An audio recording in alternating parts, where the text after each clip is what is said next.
Hello, and welcome back to the Fire Emblem playthrough with me, the Jonin Monkey. And me, Sven the Crusader.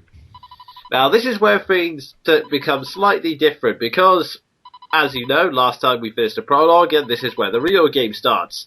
And, yeah, we're taking control of Lynn this time.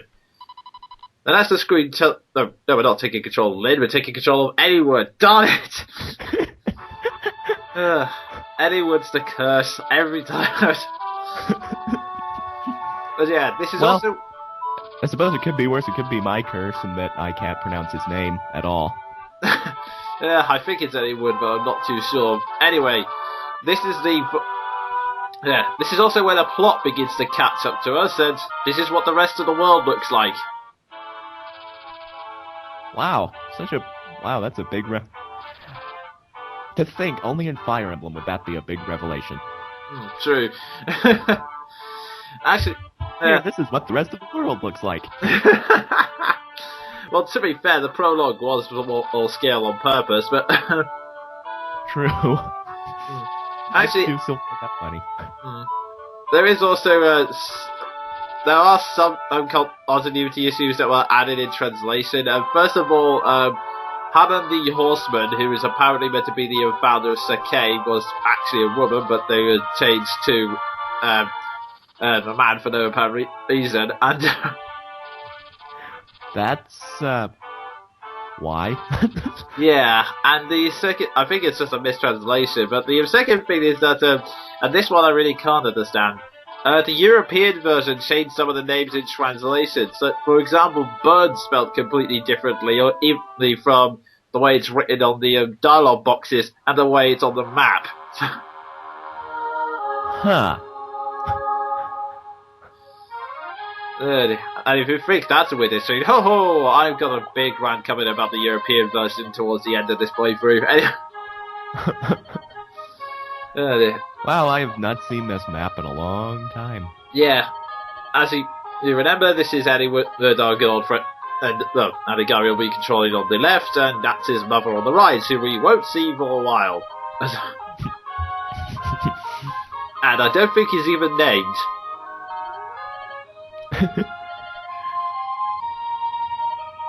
I'm still thinking, I can't actually think of it, that she's never named once.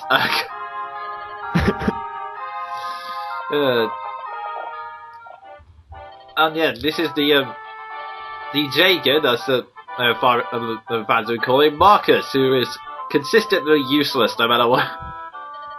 Yeah, he's pretty much the most famous Jagan ever. No, not famous, infamous. Who am I kidding? Yeah, pretty much the summary of the plot for those of you who haven't been paying attention. Edward's father has gone missing along with all the knights, so Edward set off to find him with a small party. A party so small that one of the knights desperately went to head on to the village, basically going, "Hey, does anyone want to come with us? We're kind of short." Which is kinda sad, considering, this is an important place in Lycia. Yeah. And, although, come to think of it, when one of your soldiers is Lowen, a guy whose hair is permanently in front of his face, that's... I have never understood his hair. No, neither have I. I mean, he could have at least combed it back, for goodness sake, but... Oh yeah, Rebecca's the daughter of the village magistrate, and she's the new archer who teams up with Edward. And also, apparently Lowen kidnapped us along with it.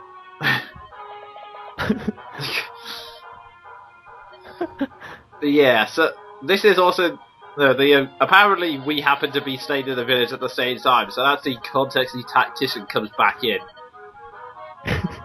Oh hey, we've been off screen for 0 seconds. Yeah, pretty much.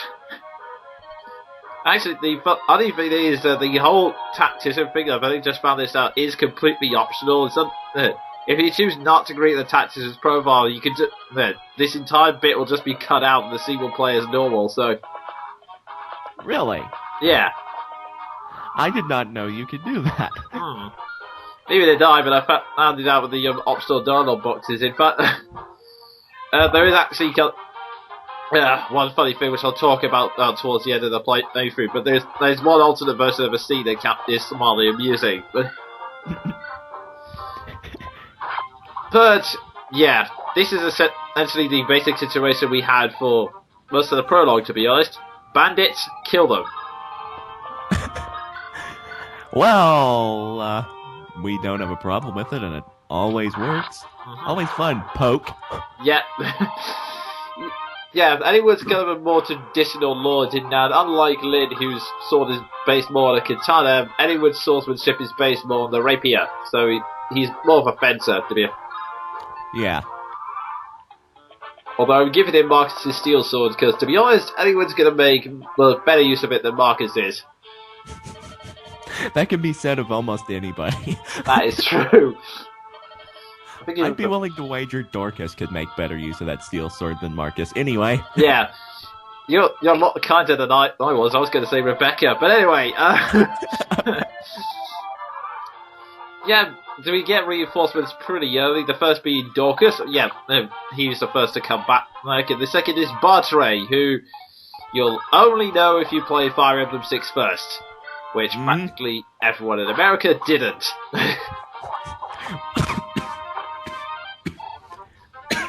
You okay, Sven? Damn it! Swallow before I speak. Oh dear. I'm okay. Okay, right. And the bandit's dead. Great all round. I came back just in time. Yeah. But Archery comes with a hand axe, Dorcas comes with a steel axe, so that's all that needs to be said, really. And yeah, admittedly, for those of you that don't know what Jagen is, essentially it's a unit that starts off pre-promoted and really powerful, but becomes useless later on. So my strong advice is that even though Marcus is really powerful, for the love of God, don't use him. He'll just drain your experience and make it much, much harder in the long run.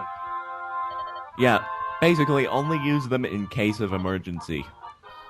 Yeah, or in my case, just have them go around and picking up things in the village. Like this dragon shield. I think that reminds me of a joke we had in the Fire Emblem 8 playthrough. Seth, great general and paladin, reduced to errand boy. Oh, yes! Oh, God, I forget. It's been a long time since I visited that playthrough.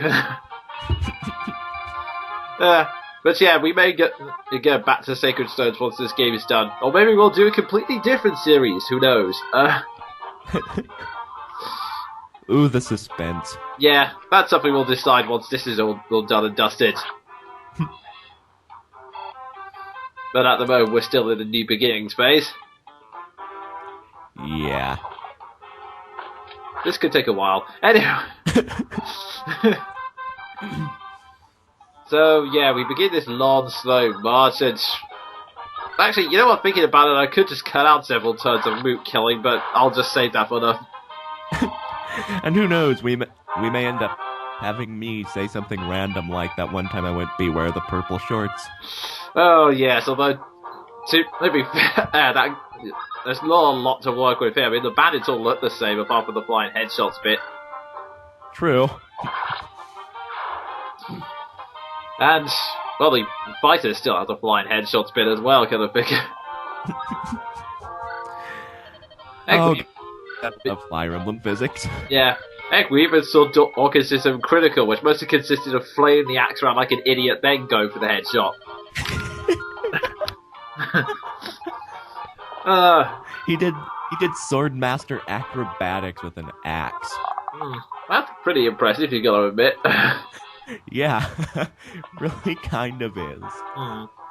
Because if I were there, I'd be going, hey, dude, this may just be my opinion, I'm not a professional, but I don't think that's a good idea. No, well, to be honest, it's a bad idea, especially if you're maneuvering in a close line with several other units. That kind of, yes. That's kind of dangerous and not very helpful.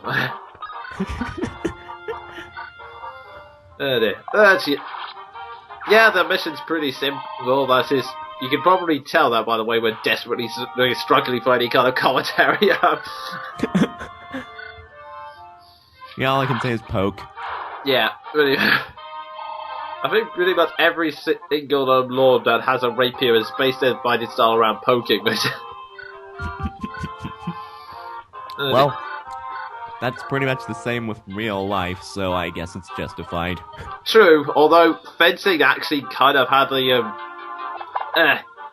fencing was kind of sinister because it was basically about who made the first wound, mostly because, and unfortunately this is a true fact, they used to cover their blades in literal crap, so that one blow meant the disease would enter your body and you'd die instantly, so...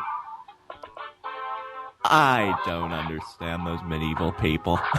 Yeah, they weren't nice, to put that bluntly.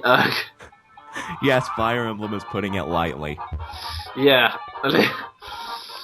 Actually, Fire Emblem is a much more easier way of dealing with it. It's kind of romantic in that sense. Well, maybe not romantic, and that's probably not the best one. Oh, I don't know where I'm going with this.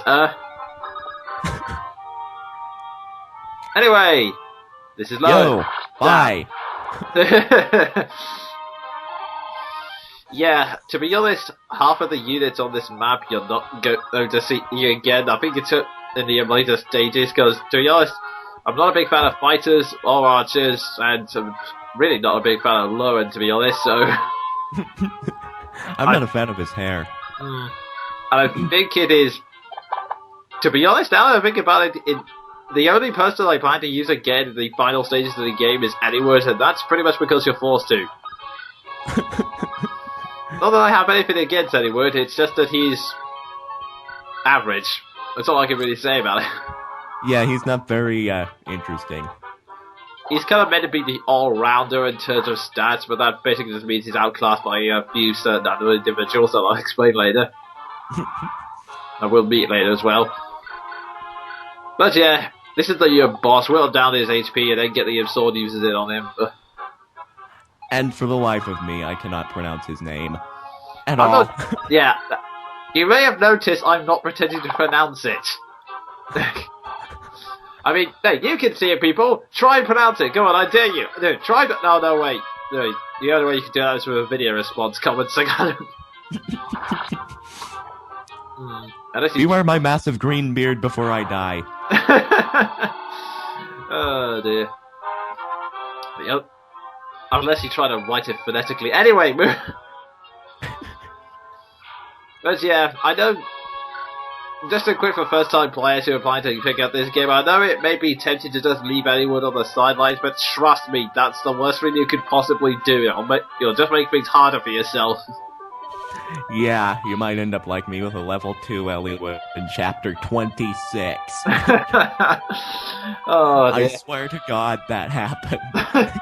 I think mine was level 5, so I can't really laugh that much. Anyway. But yeah, more plot plots. Apparently, we've now got a clue in the search of Lord Elper that apparently the territory of Laos is planning for war. So, we're off to Laos, basically. At least I think that's how you pronounce it. Goddamn competent who did fancy terms! Well, Laos is better than pronouncing it Laos. That is true. Anyway, yeah. That would be one of the biggest insults to that country ever, although to be fair, they deserve it. I think you're right there.